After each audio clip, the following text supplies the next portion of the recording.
ალბატონებო და ბატონებო, პატივცემულო ტელემაყურებლებო, ვაგრძელებთ ჩვენს გადაცემათა ციკლს შეხვედრები მწერალთა სახლში. დღეს ჩვენი სტუმარი გაახლავთ საქართველოს პრემიერ-მინისტრი ბატონი ირაკლი ღარიბაშვილი. პირველ რიგში მადლობა მინდა გითხრათ, რომ მობრძანდით ჩვენს გადაცემაში. პირველ რიგში მინდა შევეხო ამ თემას, რითიც საერთოდ დავიწყე ეს საავტორო ჩემი გადაცემა შეხვედრები მწერალთა სახლში. შევეხე ამ სახლს, სადაც ახლა გმასპინძლობს თქვენ, სარაჯიშვილის ეულ სახლს, რომელიც არის პირდაპირ ნიშანი საქართველოს პოლიტიკურ არჩევანზე დღეს ბევრია საუბარი ევროპისკენ და ასე შემდეგ და ეს სახლი თვითონ მეწყვილებს ამ მიმართულებაზე ქართული საზოგადოების რაოდენ მნიშვნელოვანი იყო ამ ადამიანებისთვის აი ეს ტრადიციები, ეს სტანდარტები ევროპული და ცხოვრების წესი თუ აზროვნების კატეგორია. თვითონ ეს სახლი არის ნიმუში ამისა და ნიშანსვეტი ქართული ორიენტაციის, ქართული საზოგადოების ორიენტაციის ევროპისკენ. უბრალოდ მინდა შევეხო ერთ მცირეოდენ დეტალსაც. არ არის იმ სახარბიელო მდგომარეობაში ეს შენობა, როგორშიც გვინდა რომ იყოს და ყველა ალბათ ჩვენს მოქალაქეს ნამდვილად გაეხარდება რომ ეს სახლი სრულფასოვანი დატვირთვით ფუნქციონირებდეს. და აი ის ხარვეზები, რაც ტექნიკურ ხარვეზებზე არის აქ საუბარი, რადგანაც ყველას ერთად გვინდა რომ ეს სახლი გადაიქცეს, არა მარტო იმიტომ რომ არის არაჩვეულებრივი არქიტექტურა და მარტო ის თქმა რომ თქვა იგივე იატაკის მოზაიკა არის ვილეროი ბოხის და ასე შემდეგ და მარსელის კრამიტი მონაწილეობს აქ და ყველაფერი ამის გარდა უზარმაზარი მემორიალური ფასეულობა აქვს ამ შენობას. ნამდვილად. სადაც ეს აჩრდილები დღემდე გვიხარი აქ მოსვლა, იმიტომ რომ გვეჩვენება რომ ისინი ისევ ჩვენთან არიან. სულიერად რა თქმა უნდა ჩვენთან არიან ის ადამიანები, ვინც ქმნიდა ქართულ სულიერების ისტორიას და ამ სახლთან აკავშირებთ თავიანთი ბედი და წუთი სოფელი. აქ იყო საგანმანათლებლო კერა, კულტურის კერა და შემეცნების და სულიერების ცენტრი იყოს ქალაქ თბილისში და ჩემი აზრით ეს არის ის სახლი, რომელზეც ნიკო ფიროსმანაშვილი ოცნებობდა, რომ ავაშენოთ ქალაქის ცენტრში ერთი სახლი, დავდგათ სამოვარი და ვისაუბროთ ხელოვნებაზე. აიმით მინდა რომ მოგესალმოთ ბატონო ირაკლი. მოგესალმებით ბატონო დავით, პირველ რიგში დიდი მადლობა მოწვევისთვის.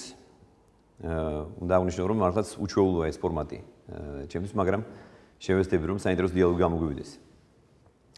სწორად აღნიშნეთ რომ მართლაც ეს სახლი არის დემონსტრირება იმისა რომ ჩვენი წინაპრები ყოველთვის მიისწრაფდნენ ევროპისკენ, უკეთესისკენ, უკეთესი მომავლის შექმნისკენ, ხო? აი თქვენ ახსენეთ რომ დღეს ბევრი საუბარი მიმდინარეობს იმის თაობაზე რომ ჩვენ ვირჩევთ ევროპას მაგალითად და მე მინდა ამ ადამიანებს უბრალოდ შევახსენო ეს ევროპა, ანუ ევროპული არჩევანი ჩვენ გავაკეთეთ რამდენიმე საუკუნის წინ. ანუ ეს არის ჩვენთვის ძალიან ბუნებრივი პროცესი. ეს არის ის პროცესი, რომელიც დაიწყო ჩვენმა დიდმა წინაპრებმა, დაიწყეს და ეს სახლი არის სწორედ იმის ნათელი მაგალითი, ასე ვთქვათ, კლასიკური ნიმუში, ნებავთ ასე ვთქვათ. თუ როგორ საქართველოზე ოცნებობდნენ ჩვენი წინაპრები. დღეს საუბარი იმის თაობაზე, რომ ჩვენ გავაკეთეთ ევროპული არჩევანი და ჩვენ გვინდა გავხდეთ ევროპული ოჯახის სრულუფლებიანი წევრი. რა თქმა უნდა, ეს არის ძალიან, ასე ვთქვათ, დიდი და გრძელი გზა, რთული გზა მე ვიტყოდი, მაგრამ ეს არის მიღწევადი. ეს არის ჩვენთვის ძალიან ბუნებრივი, როგორც გვაღვნიშნე, ვინაიდან ჩვენ გვაქვს ძალიან ბევრი საერთო. საერთო გაგვაშვებს ჩვენ, ასე ვთქვათ, დიდ ევროპულ ოჯახთან. ეს არის ჩვენი კულტურა, ეს არის ჩვენი ფასეულობები, ჩვენი ღირებულებები და ძალიან ბევრი რამ, რაც ქართველებს, ასე ვთქვათ, თაობიდან თაობამდე გადაეცემოდა და მოყვება ეს ტრადიციულად, ისტორიულად. მე ვნახე ეს სახლი, რომ საკმაოდ მძიმე მდგომარეობაშია. აქვე მინდა რომ ვისარგებლო შემთხვევით და დაგიდასტუროთ, რომ მე უკვე დავავალე ამ სახლის სრული რეაბილიტაციას, რომ ძალიან მალე გვექნება ისეთი სახლი, როგორიც დაგვიტოვეს ჩვენმა დიდმა წინაპრებმა. ძალიან დიდი მადლობა. არჩევანი თქვენაც ძანეთ, არა მეც ეს აზრი მაქვს, რომ ძალიან საუკუნეების სიღრმეში გაკეთდა ეს არჩევანი ქართულმა საზოგადოებამ. ხშირად ვიმეორებ ხოლმე და ბოდიშვილის მაყურებელთან თუ კიდე განმეორდები, მაგრამ მინდა რომ განსაკუთრებით ახალგაზრდობას მიეწოდოს ხოლმე ის, რომ დღეს არ გაუცნია საქართველოს ევროპა და აი ის, რომ ანტიკური აზროვნების კატეგორია საბერძნეთი და ქრისტიანული ზნეობრივი საფუძვლების ჰარმონიაში გამოიკვეთა ქართული კულტურა, ეს იყო სწორედ ისიც, რაც ევროპაში დაუდო სათავე ევროპულ რენესანსს. აი აბსოლუტურად იდენტური იყო გელათის იდეაც, ათინა და იერუსალიმის სინთეზი, როგორც პირდაპირ არის ნათქვამი საქართველოს ისტორიაში და ასევე იყო ათინა და იერუსალიმის სინთეზმა მისცა აი ეს ბიძგის, რამაც ფრთები შეასხა მე უკვე ევროპულ რენესანსს. თუნდაც ის რომ ქალი ყავდა მეფეთ, ხო? თამარ მეფე ყავდა, ჯერ კიდევ მე-12 საუკუნეში და პარლამენტი იყო და უამრავი რამ, რაც მიაჩნევს იმაზე, რომ ჩვენ მაღალი კულტურის მატარებელი ერი ვართ. რა საკვირველია და უფრო მეტიც მე მინდა აღვნიშნო, რომ ერეკლეს არჩევანიც იყო ევროპისკენ არჩევანი. შეიძლება ბევრს ეჩვენება, რომ ასე გაიგივებული ყავთ, რომ ვინაიდან რუსეთთან იყო ის მაშინ დაკავშირებული. ისე უნდა თქო ხანდისხან წარმოაჩინა, რომ ვითომ ერეკლეს არჩევანი იყო FSB-ს სასარგებლოდ გაკეთებული არჩევანი და სინამდვილეში ასე არ იყო. სხვა ამოცემულობა არ იყო ევროპისკენ სწრაფისა და რუსეთზე გადიოდა ეს ევროპისკენ, იმიტომ რომ პეტრე პირველს უკვე გაჭრილი ქონა ის ფანჯარა ევროპაში და პეტერბურგის სასწავლებლებში ის ხალხი ევროპულ კულტურას ეზიარებოდა და იმ განათლებას იღებდა. საუკეთესო პედაგოგები იყვნენ მაშინ პეტერბურგში ევროპიდან, სწორედ მოწვეული გერმანიიდან და სხვადასხვა ქვეყნებიდან, რომლებსაც საქართველოს ახალგაზრდებსაც მიეცათ ამის საშუალება, რომ იქ მიეღოთ ის ევროპული სტანდარტებით ის განათლება, რომელთაც მე ძალიან გამდიდრდა ქართული იმ ეპოქის სულიერება და ამას მოყვა მე ბევრი სიკეთე და რამაც მოიტანა მე საქართველოს სახელმწიფო უნივერსიტეტის დაფუძნებას. ეს რაც შეეხებოდა ჩვენს ევროპულ არჩევანს, რომელსაც კიდევ მიუბრუნდეთ. მე მინდა ორიოდე სიტყვა მაყურებლისთვის მე ვფიქრობ, რომ საინტერესო იქნება ბატონო ერაგელი თქვენი ბიოგრაფიიდან, იმ სკოლასთან დაკავშირებით, ოჯახთან დაკავშირებით, უმაღლეს სასწავლებელთან დაკავშირებით, რამაც თქვენ დღეს ხელისუფლებაში მოგიყვანათ აი იმ ცნობიერებით, რომელთაც მოხვედით და რატომაც არის ეს არჩევანი თქვენში და რატომაც გინდათ რომ ევროპული სტანდარტებისკენ იაროს საქართველოს როგორც სახელმწიფო, აი საინტერესოა აი თქვენს თავგადასავალში რა მოვლენამ განაპირობა რა რომელმა ადამიანებმა რომელმა საინტერესო წიგნებმა თუ საინტერესო ფილმმა თუ ასე შემდეგ და ასე შემდეგ. ბავშვობიდან დავიწყებთ მე მგონი საინტერესო იქნება ჩვენი მაყურებლისთვის. სხვათა შორის როცა ვათვალიერებდით შენობას მე ვნახე ერთი სურათი. სადაც ჩვენი დიდი ასე ვთქვათ დიდი მამები არიან წარმოდგენილი. პირველი ევროპელები ასე ვთქვათ და ნამდვილი ევროპელები რომლებიც არიან ჩემთვის იდეალები და მე ვიტყოდი რომ სამაგალითო ქართველები. რა შეიძლება თქვენ შეკითხვას ჩემს ასე ვთქვათ ცნობიერებაზე რა მოახდინა გავლენა ზოგადად ჩემი ბავშვობის შესახებ მე შემიძლია გითხრათ რომ გავიზარდე სოფელში კახეთში კერძოდ ქიზიყში სკოლა იქ დავამთავრე მე მახსოვს ასე ვთქვათ კარგი პერიოდი როცა ასე ვთქვათ ოჯახი შეძლებულიც იყო და შემდეგ უკვე მძიმე პერიოდის მახსოვს როცა სიტყვაზე ლამპიშუქზე მისევდა მაგალითად სწავლა, გაკვეთილების სწავლა, მე საკმაოდ კარგად ვსწავლობდი და ეს ჩემი განათლება, ჩემი მშობლების დამსახურებაა და მე ყოველთვის ამას აღნიშნავ, რომ ბევრ რამეში დავუჯერე ჩემს მშობლებს, პირველ რიგში დედაჩემს აქვს ძალიან დიდი, ასე ვთქვათ, წვრილი შეტანილი ჩემს განათლებაში და რაშიც არ დავუჯერე მაშინ მე დღეს ეს ვიწვნიე. რა ზღულისმოთ ოდის? ну დედაჩემს სრული ჰქონდა რომ მე ყველაფერი მესწავლა და ყველაფერი ვერ ვისწავლე. აი მაგალითად მუსიკალურ ინსტრუმენტებზე დავდიოდი მე სხვა ინსტრუმენტებს ვფლობდი და აი პიანინოს დაკვრა მაგალითად მივატოვე შუაგზაზე და ეს მე მეჩნია რომ დიდი შეცდომა იყო ჩემთვის. ეს ერთი მაგალითი. დანარჩენი გავიზარდე ესე იგი სოფელში, შემდეგ სკოლა დავამთავრე. გამოვიარე მძიმე წლებიც იყო, გაჭირვებაც ნახი მაქვს მე მის მძიმე პერიოდი ძალიან კარგად მახსოვს. შემდეგ ჩავაბარე უნივერსიტეტში, თბილისში საერთაშორისო ურთიერთობების ფაკულტეტის, ხოთაშორის ისე რომ ისე ჩავაბარე რომ ასე ვთქვათ, არავინ არ დამხმარებია, უნებრივია. და შემდეგ ძალიან დიდი სურვილი მქონდა რომ წავსულიყავი ამერიკაში გამოგზავნებინა სწავლა, იმიტომ რომ მაინტერესებდა რაღაც უფრო რაღაც გარკვეული იმის დუღო მქონდა, მინდოდა რომ ის განათლება რაც მივიღებდი საქართველოში, მე მეჩნდა რომ არ იყო საკმარისი და მინდოდა რაღაც ახლის ძიება, რაღაც ახლის შესწავლა. მაგრამ მაშინ ისე იყო რომ ერთ-ერთ უნივერსიტეტში რაღაც ნაწილობრივი დაფინანსების საკითხი იყო, დაახლოებით $5,000 დამატება მიწოდა, მაგრამ იმის გამო რომ ოჯახს არ ქონდა ამის საშუალება, ვერ წავედი ამერიკაში. და საინტერესო ისტორიას მოგიყვებით, შემდეგ მე მყავდა ფრანგულის მასწავლებელი, კალადონი გიული, კალატოზიშვილი და მას მოუყევი ისტორია და ძალიან განიცადა. სწორედ მან მითხრა რომ არსებობს საშუალება რომ საფრანგეთში გავაგრძელო სწავლა. და შემდეგ მოხდა ისე რომ მე კარგად მოვემზადე და რომ მიტყვენ ბედმა გამიღიმა და გამემართლა რომ მიტყვენ სორბონის უნივერსიტეტიდან მივიღე მოწვევა. შემდეგ ჩემი ორი მეგობარიც წავიყვანე, მათაც გავუკეთე. გაგვიმართლა სამივეს რომ მიტყვენ და წავედი საფრანგეთში გავაგრძელე სწავლა. საფრანგეთში წავედი ასევე ნაჩუქარი $1,000-ით. მე მახსოვს ძალიან კარგი ის დღე. მამა ჩემს ერთმა მეგობარმა მაჩუქა ისთანხა და ასე წავედით მე და ჩემი მეგობრები. იქ მე რა თქმა უნდა თავიდან გამიჭირდა ბუნებრივი, იმიტომ რომ ადაპტაცია ეს ყველაფერი მაინც რთული იყო. მაშინ ვიყავ 20 წლის, როდესაც პირველად წავედი ევროპაში და მაგრამ დავიწყეთ ჩვენ მე მახსოვს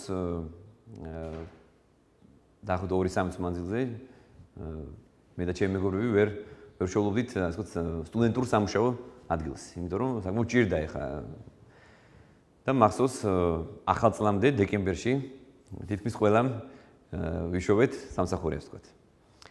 სტუდენტური სამსახური რა არის, ხო? ეს ბუნებრივი არ უნდა იყო ან ოფიციანტი, ან უნდა იყო ჭურჭლის მრეცხავი, ან რაღაც ჭურჭლის გადამზდავი, რომელსაც მოახერხებ საღამო საათებში და რაღაც დამატებით შემოსავალს მიიღებ თვის განმავლობაში. მე ასე სწავლას და მუშაობას ერთად ვახერხებდი, უთავსებდი, საკმაოდ ბევრს მუშაობდი და ბევრს სწავლობდი. მაშინაც ძილის პრობლემა მქონდა, ახლა იგივე პრობლემა მაქვს. 4-5 საათი მეძინა და ახლაც მეც ვერ ვახერხებ. და ასე გაგრძელდა მოკლედ პირველი წელი, შემდეგ ჩამოვედი, იმიტომ რომ მე მყავდა მაშინ ჩემი საცოლი, რომელიც არის ჩემი მეუღლე ახლა, ნუნუკა. ვაპირებდით რომ დავქორწინებულიყავით, შემდეგ ისე უნდა გამეგზელებინა სწავლა საფრანგეთში.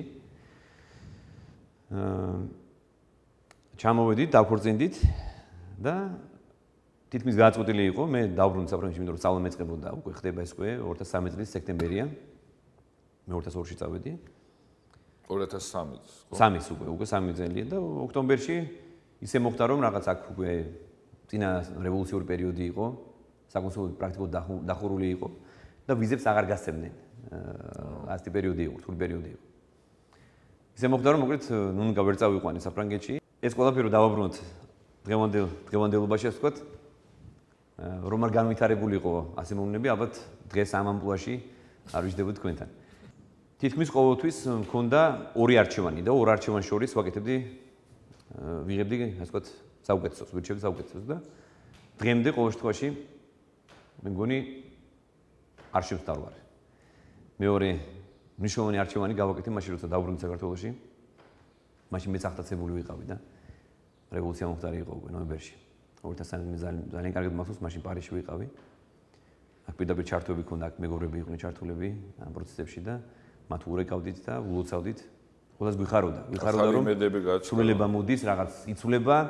მით უმეტეს ჩვენ ვართ იქ საფრანგეთში, გვინდოდა იგივე საქართველოს, იგივე თბილისი, იგივე საქართველოს ნახვა, როგორც იყო საფრანგეთი, როგორც არის დანარჩენი ცივილიზებული სამყარო. ბუნებრივია ეს ყველაფერი გვახარებდა, იმიტომ რომ მე არ მიხარობდა, მე ძალიან, ასე ვთქვათ, განვისტიდი იმ რეალობას, რომელიც არსებობდა საქართველოში. იმ გაჭირვებას, იმ, ასე ვთქვათ, დაჭაობებულ და კორუმპირებულ სისტემას, რომელიც არსებობდა ჩვენს ქვეყანაში და ეს ბუნებრივია, ეს მოქმედებდა ჩვენ ყველას და მე მიხარობდა ეს ყველა, მე მჯეროდა ამის, რომ ეს ყველაფერი მოხდებოდა. სწორედ ამიტომ მე ხმაც კი მივეცი მაშინ მიხეილ სააკაშვილს პარიზში, საერთაშორისო მივედი, მახსოვს, სტუდენტები მივედით, დავირაზმეთ და ხმა მივეცით ცვლილებას. შემდეგ ჩამოვდივარ საქართველოში, ვრუნდები და ვიძებ სამსახურს. მაშინ მე და ჩემი მეუღლე ნაკირავ ბინაში ცხოვრობდით თბილისში. და მოკლედ არჩევანი მქონდა, რომ დამეწყო მუშაობა იმდროინდელი პრეზიდენტის სააკაშვილის ადმინისტრაციაში, იმიტომ რომ გავია რაღაც გარკვეული გასაუბრებები, მაშინ აგროვებდნენ ძირითადად უცხოეთში განათლება მიღებულ ადამიანებს. და მეორე არჩევანი გამომიშთა, რომ დამეწყო მუშაობა ბატონ ბიძინა ივანიშვილთან. იქაც მენეჯერის ასისტენტად, ასე ვთქვათ, სპეციალისტად. და მაშინ ვიფიქრე 1-2 დღე და გავაკეთე არჩევანი. და გავაკეთე სწორი არჩევანი. აღმოჩნდა ისე რომ ბატონ ბიძინა ივანიშვილის ასე ვთქვათ ფალთახედვის არეში მოვხვდი და მან უბრალოდ შემამჩნია როგორც ჩანს მე საკმაოდ წარმატებულად მუშაობდი და წარმატებულად ვართმევდი თავს საგზრო მოვალეობას და მე ყოველთვის როცა მუშაობდი და მუშაობ მიყვარს ხარისხიანად გაკეთება საქმის. ხერხულია ჩემ თავზე არ ვილაპარაკ, მაგრამ არ მიყვარს მიფუჩეჩება საქმის, არ მიყვარს ასე ვთქვათ საქმის გადადება, ნახევრად გაკეთება. თუ ვაკეთებ, მინდა რომ გავაკეთო ბოლომდე. იცით რა არის, თანაც მე შევნიშნე რომ ჩემი დაკვირვებით რომ შრომა ნამდვილად ფასდება, ადამიანს უფასდება. გაკეთებული შრომა ყოველთვის ფასდება. შეიძლება ერთ დღეს, ორ დღეს არ დაფასდება, მაგრამ არ არსებობს ეს ამის გამოძახილი, ამის საბოლოო შედეგი მაინც სახეზე იქნება. მე ერთ საინტერესო მაგალითს გეტყვით რომ შეიძლება გამიგზავნა ეს საუბარი, მაგრამ არა, საინტერესო აღნიშნო რომ იმის თაობაზე რომ შრომა ფასდება და მაშინ როდესაც დავბრუნდი საქართველოში 2 თვის შემდეგ ანუ პრემიებს მიგზავნიდნენ იმ რესტორნიდან, სადაც მე მუშაობდი ოფიციანტად. ანუ ეს ასეთი ის არის პრაქტიკა იყო. მოკლედ დავიწყე შემდეგ მუშაობა ბატონ ბიძინასთან, შემდეგ გავხდი მისი თანაშემწე, მისი შემდეგ დამაწინაურა დანიშნა ფონდის ხელმძღვანელად, მაშინ ვიყავი 23 წლის და ეს ჩემთვის იყო ძალიან დიდი პასუხისმგებლობა. გეტყვით რომ ბავშვობიდან ყოველთვის მივისწრაფოდი სახელმწიფო სამსახურისკენ. ყოველთვის მინდოდა რომ რაღაც გამეკეთებინა ჩემი ქვეყნისთვის, ხალხისთვის და ბავშვობიდან მქონდა სურვილი რომ მე არ დაგიმალავთ, ხა შეიძლება ეს ჩემი ამბიცია იყო, მაგრამ ამბიცია ჯანსაღი გაგებით, ხო? მქონდა ამბიცია რომ გამختارიყავი წარმატებულ სახელმწიფო მოხელე და რაღაც წარმატებული, ასე ვთქვათ, პირი ყოფილიყავი. ჩემთვის თანამდებობა ეს არის პირველ რიგში პასუხისმგებლობა. ეს არის ჩემთვის დიდი სიამოვნების მომგვრელი, ვინაიდან ვიცი რომ რაღაც კარგს ვაკეთებ. ვიცი რომ ცუდს არ ვაკეთებ პირველ რიგში. მე მინდა გავიხსენო აი ეს პერიოდი, როცა მუშაობდი ბატონ ბიძინასთან. დაახლოებით 9 წელი ვიმუშავე და 8 წელი ვიყავი ფონდის ხელმძღვანელი. მაშინ მე თავიდან ბოლომდე გააზრებული მქონდა და გაცნობიერებული მქონდა რომ ძალიან დიდ საქმეს ვემსახურებოდი. ძალიან დიდ ადამიანს ვემსახურებოდი და მასთან ერთად ძალიან კეთილ საქმეს ვაკეთებდი ჩემი ქვეყნისთვის. მე გულისხმობ იმ რაღაც უკიდეგანო, რაღაც საოცარ ქვემოქმედებას, რომელიც გასწიათ და რომელსაც ეწევა ბატონი ბიძინა. მაშინაც მე ვიყავი ქვეყნის სამსახურში და ჩვენი ხალხის სამსახურში ვიყავი. აი ეს არის დაახლოებით ის, რაც შემიძლია გითხრათ.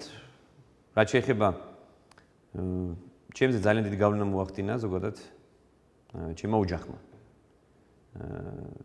დედა ჩემი უფრო მე დროს უთმობდა ჩემს სწავლა განათლებას, ჩემს განვითარებას, ჩემს აღზრდას, მიუხედავად იმისა, რომ მე სოფელში ცხოვრობდი და ვსწავლობდი, მე მის განცდა არ მქონია, რომ რაღაც მაგდა.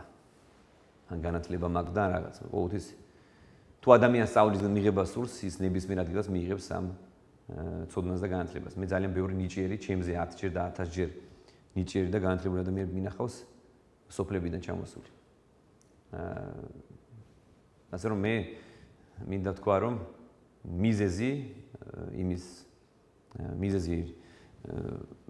იმის რომ განათლება ვერ მიიღოს ბავშვმა თუ ის ცხოვრობს სოფელში, მე მგონი ეს რაღაც მოგონილი მიზეზია. აი ეს არის დაახლოებით ანუ ოჯახი, ჩემთვის იყო გამსაზღვრული ადგილი, სადაც მე ჩამოვყალებდი, სადაც მე ადამიანად ჩამოვყალებდი. მე ძალიან ტრადიციულ ოჯახში გავიზარდე, ძალიან ტრადიციულ კუთხეში, გიზიკი მოგეხსენებათ რომ სპეციფიურია მაინც და ყოველთვის ძალიან საინტერესო მხარეა ქიზიყი. ძალიან საინტერესო ხალხი ცხოვრობს. ყველა რეგიონში, ყველა კუთხეს თავისი სპეციფიკურობა აქვს და თავისი მრავალფეროვნება აქვს. ზოგადად უნიკალურია ჩვენი ქვეყანა, უბრალოდ ამას კარგი გააზრება სჭირდება. ოჯახმა იქონია შემოშობლება და რა, შემდეგ უკვე ადამიანებმა, რომლებიც გავიცანი, პირველ რიგში მინდა გამოვყო ბატონი ბიძინა ივანიშვილი, ვინაიდან მან კიდევ ასე ვთქვათ, მე ვიტყოდი პრაქტიკულად გარდაქმნა ჩემი ასე ვთქვათ, მსოფლმხედველობა, ძალიან სხვა კუთხიდან დამანახა მსოფლიო, სამყარო, ძალიან ბევრი რამ.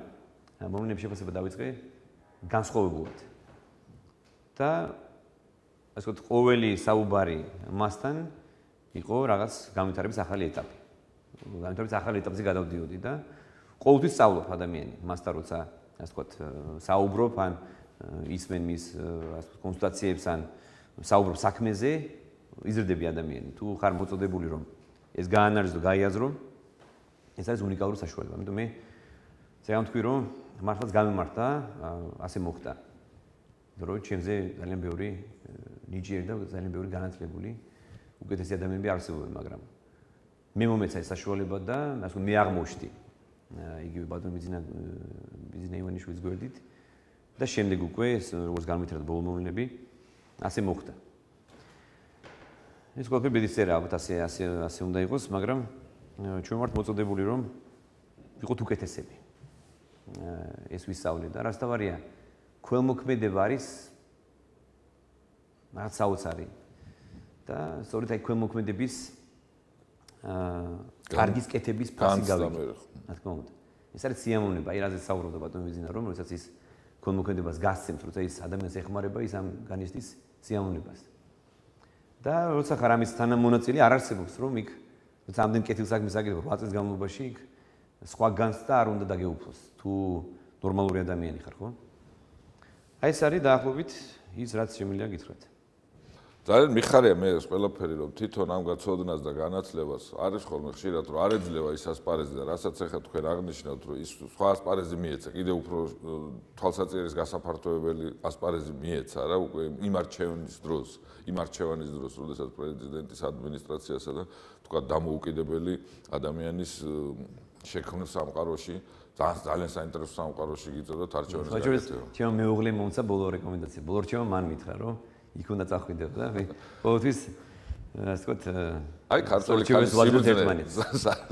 ლინდება ხოლმე თავარი ყურის მიმდები უნდა ყავდეს ქართულ ქალბატონს ღირსეული გამგონე უნდა ესეა არსებობს იღბალი მაგრამ არსებობს გადაწყვეტილებაც მე ესე მჯერა მე ჩემს სასვამბო ამ წუთში იმიტომ რომ მხოლოდ იღბალი არ არის საკმარისი მხოლოდ იღბალი არ არის რა თქმა უნდა თავის წუთისოფლს ადამიანი თვითონაც ჭედავს რა თქმა უნდა იმ უხილავ ძალებთან ერთად რომელსაც ჩვენ ვერ ვაკონტროლებთ ასე ვთქვათ და ვერ მონაწილეობთ მაგრამ ჩვენ ბედში ჩვენც ავართ მონაწილე იმიტომ რომ წყალობას მე არ მგონია რომ ერთ ადამიანს აძლევდეს და მეორე ადამიანს არ ალბათ ერთნაირად ეძლევა ყველას ადამიანს ეძლევა წყალობა და როგორც მაგრამ ვინ როგორ იყენებს ამ საშუალებას როგორც რუსთველი წერს ვარდადან ეხტავი ნადგან მზე სწორად მოეფინებს ერთნაირად ეფინება მზე ხალხს მაგრამ რა ვიცი ზოგი გაირუჯება ამ მზეზე ზოგი ზურგში აქცევს ამ ნათებას და ასე შემდეგ მე ამ შემთხვევაში იღბალს გულისხმობ და კონკრეტულ რაღაცა კონკრეტულ რაღაც მაგრამ შანსი ყველას ეძლევა ყველა ადამიანს თავარით როგორ გამოვიყენოთ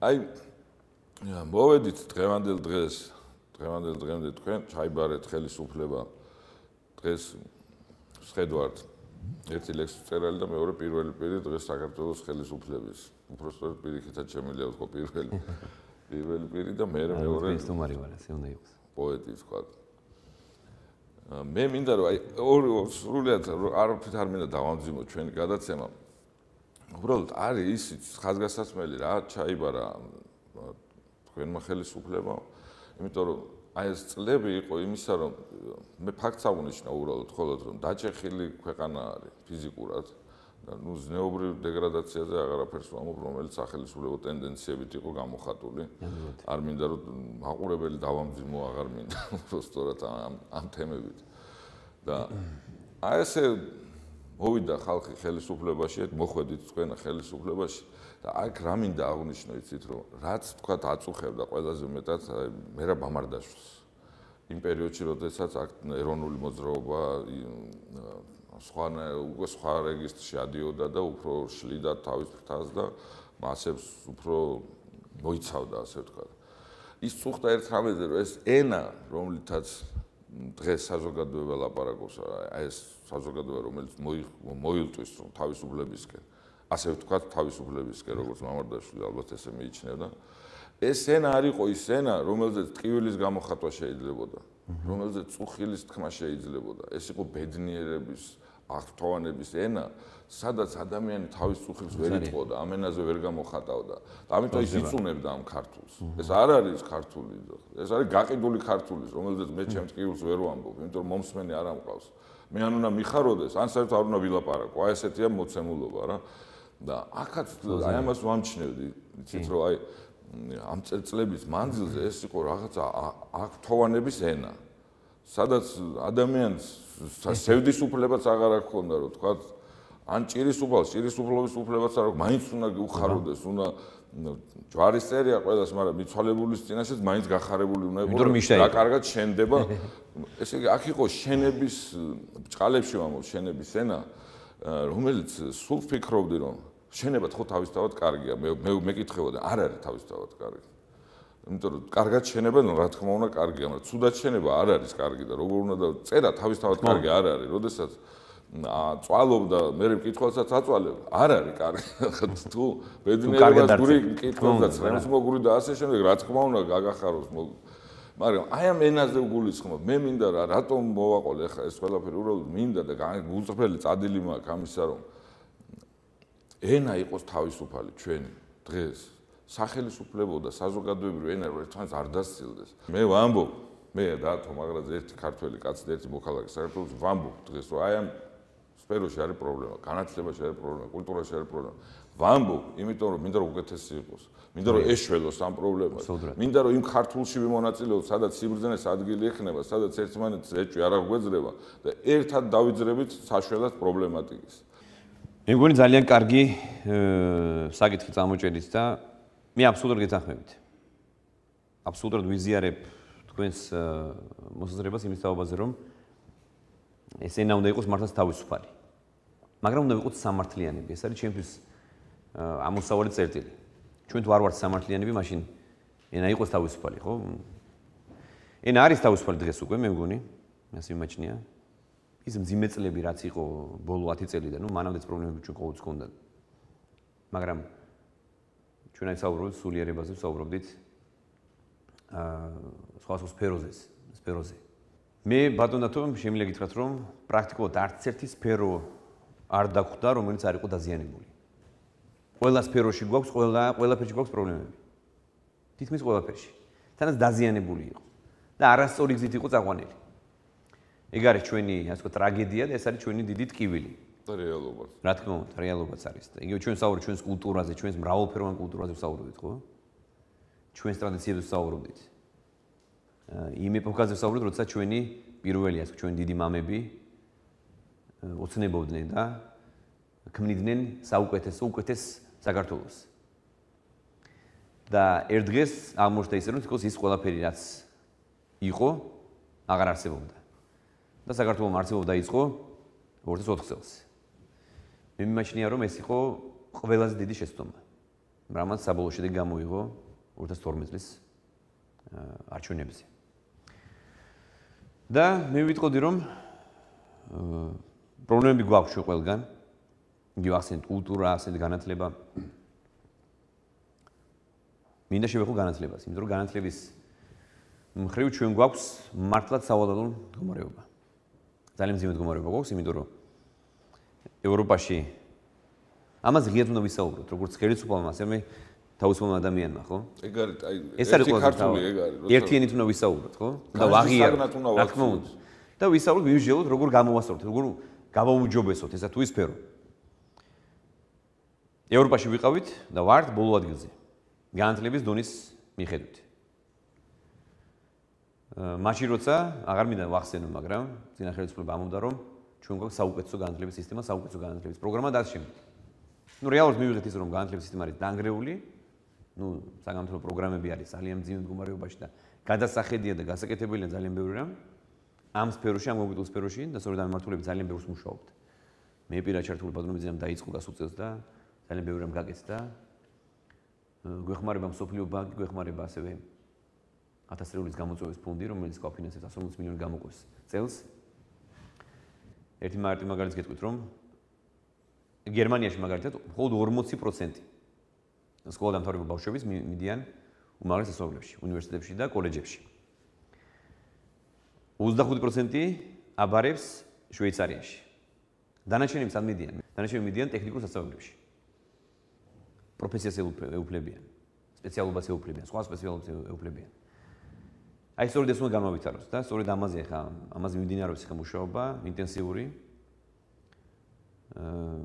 იგივე ის პროგრამა, ასე ვთქვათ, საგანმანათლებლო პროგრამა, რომელიც მიხედვითაც ასწავლიან სკოლებში, გადასახედია. უდავოდ გადასახედია და დასახვეწია თავიდან ბოლომდე. და ამაზე რა თქმა უნდა ჩვენ ხელისუფლებამ და სამოქალაქო საზოგადოებამ ჩვენ ერთად უნდა ვიმსჯელოთ და ვიკამათოთ და ერთად უნდა ვუშაობთ ამ პრობლემას. თქვენი ჩართულობა არის ძალიან მნიშვნელოვანი. კულტურა ახსენეთ.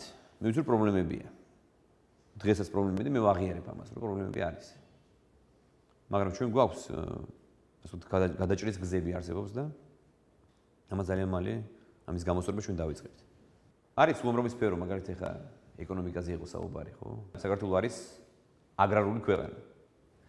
და ბოლო 10 წლის განმავლობაში პრაქტიკულად განადგურდა ეს დარგი. გლეხი დარჩა, ასე ვთქვათ, მშიერი და უნიკალური მიწები, მე ვიტყოდი, მე ვეძახი ოქროს საბადოებს. არის დაუმუშავებელი. რაც არის სირცხული. და დღეს შემოგვაქვს 85% სოფლის მეურნეობის პროდუქტები შემოგვაქვს გარედან. ჩვენი მეზობელი ქვეყნებიდან და არა მხოლოდ. რაც მიმაჩნია, რომ ეს არის ტრაგედია, ეს არის კატასტროფა პირდაპირ მნიშვნელობით. სწორედ ამიტომ ჩვენი მოსვლის დღიდანვე ბატონო ბიძინამ და შენ ხო ჩვენ ვაგრძელებთ, დავიწყეთ ამ დარგის განვითარება. რა თქმა უნდა, სოფლის მეურნეობასთან ერთად ჩვენ განვითარებთ ადგილობრივი წარმოება. ყველა რაიონში ტრადიციულად თითქმის არსებობდა საწარმოები. და ამ წარმოებების და არა მხოლოდ ამ ასე ვთქვათ ისტორიული წარმოებების, არამედ ახალი წარმოებების დანერგვა უნდა გავაკეთოთ ჩვენ. ერთ-ერთ ასე ვთქვათ პროგრამას ვამუშავებთ, ამას ქვია აწარმოე ქართული. ეს პროგრამა პრაქტიკულად დამუშავებულია უკვე, ეს არის სამოქმედო გეგმა, თუ როგორ უნდა გამოვიტაროთ ადგილზე საქართველოში ადგილობრივი ქართული წარმოება. ძალიან ბევრი რამის წარმოება შეგვიძლია ჩვენ. რაც გამოიწვევს დასაქმებას, ახალ სამუშაო ადგილების შექმნის, გამოცოცხლებას გამოიწვევს რეგიონში. ეს გამოიწვევს კულტურის, ასე ვთქვათ, გამოცოცხლებას ადგილზე და ძალიან ბევრი რამ გაჯანსაღდება. მე მაქვს ასეთი ინიციატივა, თითო რაიონი, თითო პროდუქტი, როგორც მინიმუმ. აქედან გვინდა რომ დავიწყოთ. და ყველა რაიონში რაღაც საწარმოები უნდა გავაკეთოთ, უნდა დავიწყოთ წარმოება ადგილზე და უნდა ჩავთოთ მოქალაქეები ადგილობრივი. რა თქმა უნდა, სოფლის მეურნეობა უნდა გამოვითაროთ. უნდა დავნებოთ ტექნოლოგიები, რომელიც არის გამოყენებული იგივე ისრაელში, მე საოცრება აღმოაჩინე ისრაელში, როცა ვიყავი. 700 ოჯახი ულის მთლიანად და ქმნის პროდუქტს. სოფლის მეურნეობის პროდუქტს. 700 ოჯახი მხოლოდ. ეს არის საოცრება პირდაპირ.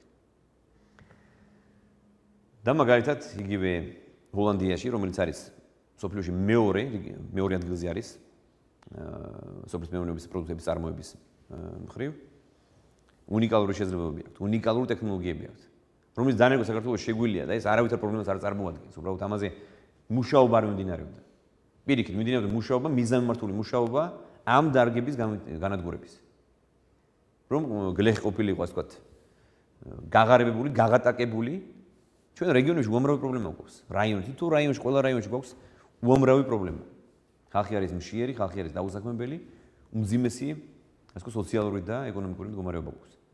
და მაშინ როცა აი თქვენ ახსენეთ მშენებლობები. სულ რამდენი 4-5 ობიექტი შემიძლია ჩამოთვალო, რომელშიც 1.200 1.300 მილიონი დაიხარჯა, სულ რაღაც ბოლო 2 წლის განმავლობაში. ეს არის სასახლე, რომელიც არის 200 მილიონიანი და მე მგონი ჯერ ერთი ძალიან ამორალურია ხო. რომ კაცმა რო ააშენა სასახლე, მაშინ როცა უამრავი ასე დაჭირებული ცხოვრობს საქართველოში. ის პარლამენტის შენობა თქვით. მე წადრე როცა ჩვენს ტრადიციაში ეს არის მეფეც კი არ აძლევდა თავის თავს უფლებას რომ ისე ეცხოვრა და ისეთი განსხრომით ეცხოვრა და თავის სამეფო კარზე რომ გლეხსრემლი მოდგომოდა მის დანახვაზე თვალზე რომ დამცირებულად ეგრძნო თავი ეს არ იყო. და აბსოლუტურად ამოვარდნელია. ხო, დღევანდელი ცხოვრების დონე რაც გვაქვს ჩვენ საქართველოში და როგორში ცხოვრობდა ყოფილი პრეზიდენტი, ეს აბსოლუტურად ამოვარდნელია. არაფერ შეარჩდება, არავითარ სტანდარტში არ შეარჩდება ეს. ბატონო ეგრეთ ამიდოდ აი ბოდიშვიხტი რო ჩაგერიეთ საუბარში უბრალოდ აი აწუხებს ეს ჩვენ საზოგადოებას და პირადად მეც სულ ორი სიტყვით ვიტყვი რომ ჩემ სტუდენტობის დროს ერთხელ წავედით ჩვენა სვანეთში სადაც ხუდონგესის მშენებლობა იყო და ჩვენ მივიღეთ მონაწილეობა რომ თქვათ გავაპროტესტეთ ეს მშენებლობიდან მე დღემდე მახსოვს ხა იქ იყო ერთი ასაკოვანი ადამიანი როგორც ჩანს ნასწავლი კაცი თავის საქმეს ცოდნე რომელიც გულწრფელად ცდილობდა რომ ჩვენთვის აეხსნა თუ რა ზიანი და რა სარგებელი შეიძლება მოეტანა ამ მშენებლობას ჩვენ რა თქმა უნდა მაშინ იმ კაცის მოსასმენად არ ვიყავით იქ წასული ჩვენ ემოციებით გადავფარეთ იმ ადამიანის ნათქვამი და შეურაცხყოფილად იგრძნო ადამიანმა თავი იმიტომ რომ ის მოვიდა გულწრფელად ის მეცნიერი კაცი იყო და ჩვენ შეძახილები გქონდა და ერთ სიტყვით ჩვენი ადეკვატურები არ ვიყავით იმ ადამიანთან დღემდე მომყვება აი ეს განცდა რა რომ მე რაღაცნაირად გული დაუწყვიტე უსამართლოდ ადამიანს რა რომელიც იყო ჩემზე ნასწავლით, ჩემზე განსწავლული, ჩემზე ნიჭიერიც და ჩემზე გულწრფელიც იმ წუთში. მე სულ ვფიქრობ რომ აი ესეთი პროექტები იგივე თქვათ ანაკლის პორტი თქვათ და ასე შემდეგ რომელიც შავი ზღვაზე პორტი ხა არგონავტებიდან დაწყებული აღმოსავლეთსა და დასავლეთს აკავშირებდა ხო ევროპას და აზიას უბრალოდ და ეს ფუნქცია კიდევ არსებობს და აი ამას მე ჩემ აღქმაში ჩემ თვალსაჩინოში აი ნაციონალური პროექტების ხარისხში განვიხილავ ხოლმე მესმის რომ იმას 1000 სიფაქიზე სჭირდება და სიფრთხილე ამის განხორციელებას რომ ეკოლოგიით და კულტურულ მემკვიდრეობად ზოგადად უნდა დაცული იყოს და მყარად უნდა იყოს დაცული და ადამიანის დამოკიდებულება იმ გარემოსთან რაც ყველაზე უკიდურეს მნიშვნელოვანია რა იმის თავის მშობლიურ სალოცავთან თუ მშობლიურ სახლთან რაც ყველაზე ფაქიზად მოსაფრთხილებელია აი ამ ხრივ რა ძალისხმევა ხო მინდა რომ იცოდეს მაგრამ როგორ გრძელდება მე როგორც ვიცი კი მართლაც ხუდონი არის საკითხი რომელმაც გარკვეული ვნებათაღელვა გამოიწვია მაგრამ მე გეთანხმებით რომ ეს არის უმნიშვნელოვანესი პროექტი ჩვენი ქვეყნის ენერგოდამოუკიდებლობის მისაღწევად ენერგოუსაფრთხოების კუთხით მაგრამ აქაც მე ვფიქრობ რომ საჭირო იყო მეტი კომუნიკაცია ხალხთან ადგილობრივებთან აი თქვენ ახსენეთ ის კაცი რომელიც ცდილობდა თქვენს დარწმუნებას რომ ეს პროექტი მნიშვნელოვანი საზღვაო მნიშვნელოვანი არის ჩვენი ქვეყნისთვის ხო აი ანალოგიურად ჩვენ უნდა დავუმტკიცოთ ამ ადამიანებს ვისაც ჯერ კიდევ აქვთ რაღაც გარკვეული განცდა იმისა რომ იქ რაღაც დაზიანდება რაღაც მოხდება ჩვენ ადამიანებს თითოეულ ადამიანს თუ მოქალაქეს უნდა ავუხსნათ რომ ეს არის ძალიან მნიშვნელოვანი პროექტი ჩვენთვის ჩვენი ქვეყნისთვის ჩვენი შვილებისთვის ჩვენი მომავლისთვის ხო და პირადად მათთვის რა თქმა უნდა ეს უამრავ სარგებელს მოუტანს თითოეულ ოჯახს თქვენ წარმოიდგინეთ რომ ეს ენგური რომ არ არსებობდეს დღეს ენგურჰესი რომ არ არსებობდეს განსხვავებული რეალობა იქნებოდა ამ ასე ვთქვათ ამ დარგში ამ სფეროში ამიტომ ხუდონი არის ჩვენი გასაკეთებელი ჩვენი შვილებისთვის ჩვენი მომავალ თაობისთვის არის გასაკეთებელი მე ასე მიმაჩნია თუ რაღაც კითხვები არსებობს ამ ადამიანებს თუ აქვთ რამე კითხვები ჩვენ უნდა ავუხსნათ მთავრობამ ექსპერტებმა სპეციალისტებმა ვინც ეს საკითხი კარგად იცის და ვისაც შესწავლებს ეს საკითხი მე ვიცი რომ ამ მიმართულებით გრძელდება მუშაობა ინტენსიური ამ მოქალაქეებთან თუ ოჯახთან მიდის მუშაობა რომ ყველა ეს კითხვა მოიხსნას მოხსნილი იქნას და რა თქმა უნდა ჩვენ ახლა ისიც არაფერს არ გავაკეთებთ რომ რაღაც ზიანი მოუტანოს ჩვენს ქვეყანას ან გარემოს ან რაღაც დაზიანება ბუნებრივია მაგრამ ყველაფერი საპერწონია ხო ბუნებრივია და შედარებითია რაღაცის გაფუჭებით ძალიან ბევრი კარგი რამ შეიქმნება რომელიც მოხმარდება ჩვენს მოქალაქეებს და ჩვენს ქვეყანას მოხმარდება ანუ ამ შემთხვევაში ჩვენი სახელმწიფოებრივი ასე ვთქვათ ინტერესებიდან უნდა გამოვიდეთ და არა ჩვენი პირადი ინტერესებიდან მე მესმის რომ მათთვის ძალიან მტკივნეულია მე არ გამოვრიცხავ რომ იგივე რეაქცია არ მექნებოდა ალბათ იგივე მექნებოდა რედაქცია, ხო? როცა გეტყვიან რომ უნდა გადასახდე და ამ შემდეგ, თუმცა იქ საუბარია დიდ კომპენსაციებზე. ძალიან დიდ კომპენსაციებზე არის საუბარი და გორზე სოფლებში დასახლებაზე საუბარი და ყველა პირობის მოწყობაზე. რაც მათ ახლა არ აქვთ. იქ ძალიან მძიმე სოციალური პირობებია. ასე რომ მიმაჩნია რომ ამმართველობით სამუშაოა, იგივე პორტი ახსენეთ, რაც მართლა ძალიან მნიშვნელოვანია, იმიტომ რომ ღრმა წყლის პორტი არ არსებობს ქვეყანას არ აქვს. საქართველოს აქვს უნიკალური, ასე ვთქვათ, ადგილმდებარეობა. გეოგრაფიული მდებარეობა და სტრატეგიული მდებარეობა. საქართველოს ერთადერთი, ასე ვთქვათ, მონაკვეთი, ერთადერთი ქვეყანა, რომელსაც შეუძლია შესთავაზოს ჩინეთს ევროპასთან უმოკლესი გზა. და ეს არის ისტორიული აბრეშუმის გზის, ასე ვთქვათ, პროექტი, რომელიც ჩვენ მაგალითად უნდა აღვადგინოთ აუცილებლად და ჩვენ ამ ასე ვთქვათ, იდეა, ამ კონცეფციაზე ჩვენ მუშაობთ აქტიურად. ამ კორიდორის სრულ ათვისებაზე მიმდინარეობს ინტენსიური მუშაობა, ძალიან ბევრი ამ საკითხი იქნა დარეგულირებული და მოგვარებული, რაც წინა წლებში დააგროვდა. და ეს კორიდორი იქნება ძალიან მალე ათვისებული მთლიანად. და აი ჩინელებისთვის იქნება ძალიან საინტერესო საქართველოს კორიდორის გამოყენება ევროპასთან დასაკავშირებლად. მაგრამ აქ ჩვენ გვჭირდება უკვე ღრმა წყლის პორტი, რომელიც ასე ვთქვათ, დააკავშირებს დანარჩენ ევროპასთან. და ძალიან მარტივად, ძალიან ასე ვთქვათ, მოქნილი ასე ვთქვათ, საშუალებები არსებობს. და ეს გვაქვს, სწორედ ამაში არის ჩვენი უნიკალურობა, ჩვენი ქვეყნის. და სხვა შორის მე მინდა აღნიშნო ერთი რამ, რომ აი ჩვენ ვისაუბრეთ ქართველებზე, ვისაუბრეთ პრობლემებზე. პრობლემები გვაქვს, მაგრამ თავარი პრობლემა გვაქვს შემდეგი, რაც მე ხა დაგვირების შედეგად აღმოაჩინე. გვაქვს ჩვენ რესურსები, მაგრამ გამოუყენებელი რესურსები. ჩვენ გვაქვს გონებრივი, ინტელექტუალური ასე პოტენციალი, რომელიც არის გაფანტული ახლა. როგორც საქართველოს ქვეყნის შიგნით, ასე ქვეყნის გარეთ. ასევე სხვა რესურსები არის მიმოფანტული. საჭირო ამ რესურსების დაჯგუფება, შეკრება ერთად და ერთად კონცენტრირებულად გამოყენება მათი, მიზანმიმართულად გამოყენება. და ამის ასე ვთქვათ, გამოცდილება არსებობს, ამის გაკეთება ჩვენ შეგვიძლია. იგივე როგორც შიგნით, ასევე გარეთ, მივახსენეთ გარეთ, დიასპორა არის, უამრავი ქართველი არის წასული სხვა ქვეყნებში არიან და იქ ცხოვრობენ. წარმატებული ქართველები. ეს არის ჩვენი ასე ვთქვათ, ინტელექტუალური პოტენციალი, ხო? ჩვენი რესურსი, უდიდესი რესურსი. აი უნიკალურია ისრაელი. რაც მათ გააკეთეს, მათ მოტივები განსხვავებული ჰქონდათ, მაგრამ ეს ხო რა თქმა უნდა ეროვნულზე დაფუძნებული და სახელმწიფოზე დაფუძნებული იდეა. თუმცა დააბრუნეს ყველა ეს საუკეთესო ებრაელები დააბრუნეს თავის ქვეყანაში და უზარმაზარი სახელმწიფო, უძლიერეს სახელმწიფო შექმნეს. ანუ ეს შეაგროვეს თავიანთი ინტელექტუალური პოტენციალი, რესურსების მოკრება მოახერხეს და სწორად მიმართვა. და რა თქმა უნდა შეინარჩუნეს განავითარეს მე არა მხოლოდ ადგილზე, არამედ გარეთაც. ჩვენ შეგვიძლია იგივე გავაკეთოთ, ამას შეიძლება მონდომება, ამას შეიძლება ჩართულობა. აი მე ისრაელის მაგალითი ვახსენე და ჩვენთვის მართლაც სამაგალითოა იქ არსებული თანამოქალაქეობრივი მიდგომა და სახელმწიფოებრივი მიდგომა საქმისადმი. ისინი არასდროს არ გამოდიან პირადი ინტერესებიდან. მათთვის პირველი არის სახელმწიფო, მათთვის პირველი ერი და შემდეგ არის დანარჩენი. აქედან გამოდიან ისინი და ქმნიან ძალიან მყარი საფუძველს. ჩვენ იგივე უნდა გავაკეთოთ. ჩვენ გვაქვს ეს, ჩვენ ვართ 30 საუკუნოვანი ერი, ხო, 30 საუკუნოვანი ქვეყანა ვართ. ჩემი ოცნებაა, რომ მთელი ხალხი გაერთიანდეს ერთი იდეის გარშემო.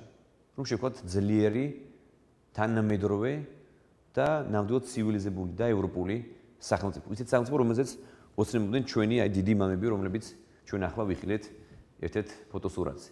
იგივე განათლებაზე იყო საუბარი, ჩემი სურვილია რომ და მე უკვე დავაფუძნე საერთაშორისო განათლების ცენტრი. კერძოდ მე რას გულისხმობ, რომ წლების განმავლობაში მიმდინარეობდა დაფინანსება, ოღონდ პარტიული ნიშნით არჩევდნენ სტუდენტებს, არა მხოლოდ გამორჩეულ, არამედ ჩვეულებრივ სტუდენტებს, რომლებიც იყვნენ პარტიული ნიშნით შერჩეულები. მე გულისხმობ სააკაშვილის დროს. და უშვებდნენ საზოგადოებრივ. სწავლობდნენ, შემდეგ ისინი ან ჩამოდიოდნენ, არ ჩამოდიოდნენ და ასე გრძელდებოდა.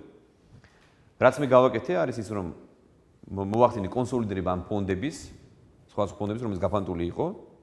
მოვახდინე ერთ ფონდში აკუმულირება, ერთ განათლების საერთაშორისო ცენტრში აკუმულირება და ახლა ვიწყებთ საუკეთესო, აი მართლაც საუკეთესო სტუდენტების ამორჩევას.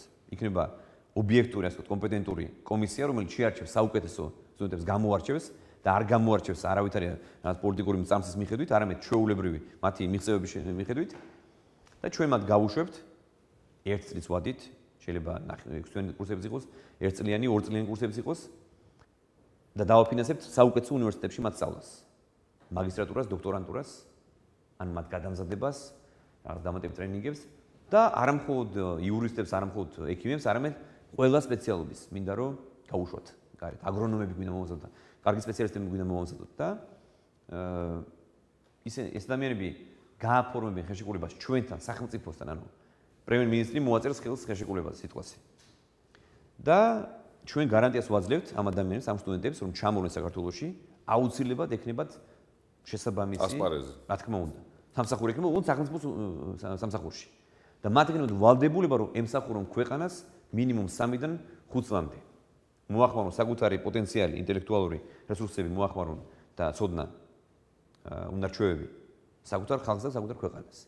და ასე უნდა შეიქმნას, მე ასე მიგვაჩნია, ჩვენ ასე უნდა შეიქმნას მყარი ფუნდამენტი და იგივე კულტურის სფერო იქნება თუ იქნება სხვა სფეროები, ყველა მიმართულებით უნდა მოხდეს ასე ამ სფეროების განვითარება. ეხლა ჩემთვის ძალიან მნიშვნელოვანი რამ არის, იმიტომ რომ ამაში დიდი გამოსავალია და დიდი შვებაა ხვალინდელი დღის.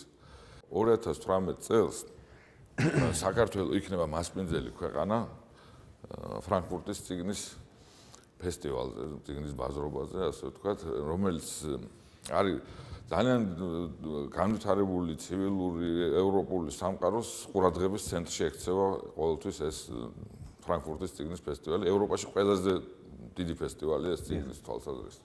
მე ვფიქრობ, რომ მარტო თანამედროვე ლიტერატურის იქ წიგნების გამოფენით ჩვენ შეიძლება დავკარგოთ ძალიან დიდი შანსი იმისა, რომ ჩვენ შეგვიძლია 1 წლის მანძილზე განვითარებული ცივილიზებული ევროპის ყურადღების ცენტრში თუ არა, ყურადღების არეალში მოვექცეთ.